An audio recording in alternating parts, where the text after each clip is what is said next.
আমার মনে হয় এত সুন্দর করে গুছিয়ে ট্যালেন্টেড মিথ্যা কথা শেখ হাসিনা হয়তো বলতে পারতো কিনা আমি জানি না। শস্য শ্যামলা সুজলা সুফলা বাংলাদেশ, বাতাবি লেবুর বাম্পার ফলনের মতো আবারও আমরা একই রকম কাহিনী দেখতে পাচ্ছি। কারণ আমরা চাই না বারবার আবু সাইদ মুগ্ধরা রাস্তায় প্রাণ দিতে দাঁড়িয়ে যাক। বাংলাদেশের বর্তমানে মন্ত্রী পরিষদের সরকার দলীয় যে সকল মন্ত্রীদের আমরা দেখছি, তারা যেভাবে মিথ্যাচার করবে বলছে যে সব কিছু একদম ঠিক আছে, শস্য শ্যামলা সুজলা সুফলা বাংলাদেশ, বাতাবি লেবুর বাম্পার ফলনের মতো আবারও আমরা একই রকম কাহিনী দেখতে পাচ্ছি। তো এই যে একটা পরিস্থিতি, আমার মনে হয় এত সুন্দর করে গুছিয়ে ট্যালেন্টেড মিথ্যা কথা শেখ হাসিনা হয়তো বলতে পারতো কিনা আমি জানি না। তবে তারা যে পারছে, এটা তাদেরকে অভিনন্দন জানাবো নাকি আমরা আসলে নিজেরা লজ্জিত হবো আমরা বুঝে উঠতে পারছি না যে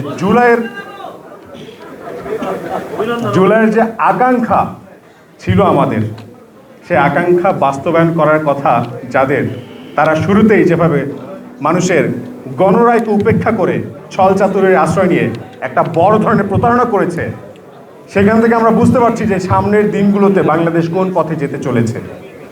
তা আমরা চাই না ওই সকল দিনগুলো আবার ফিরে আসুক, কারণ আমরা চাই না বারবার আবু সাইদ মুগ্ধরা রাস্তায় প্রাণ দিতে দাঁড়িয়ে যাক। আমরা চাই প্রত্যেকটা মায়ের বুক ভরা থাকুক, তারা তাদের সন্তানের সাথে বাঁচুক। আমরা চাই না আমাদের কোনো ভাই হারাক, কোনো মা তার সন্তান হারাক। সেই সাথে আপনাদেরকে এটুকু বলতে চাই যে বাংলাদেশ আমাদের প্রত্যেকের দেশ। আমরা মনে করি, আমি মানে বাংলাদেশ। আমরা যদি সবাই সবাইকে নিজেকে দক্ষ করে তৈরি করি এবং আমরা যদি সবাই সচেতন হই, একসময় সারা বাংলাদেশ একটা সুন্দর রাষ্ট্রে পরিণত হবে। আমরা সেই সুন্দর রাষ্ট্র বিনিময়ের জন্য আমরা সবাই একজোট হওয়া শুরু করেছি।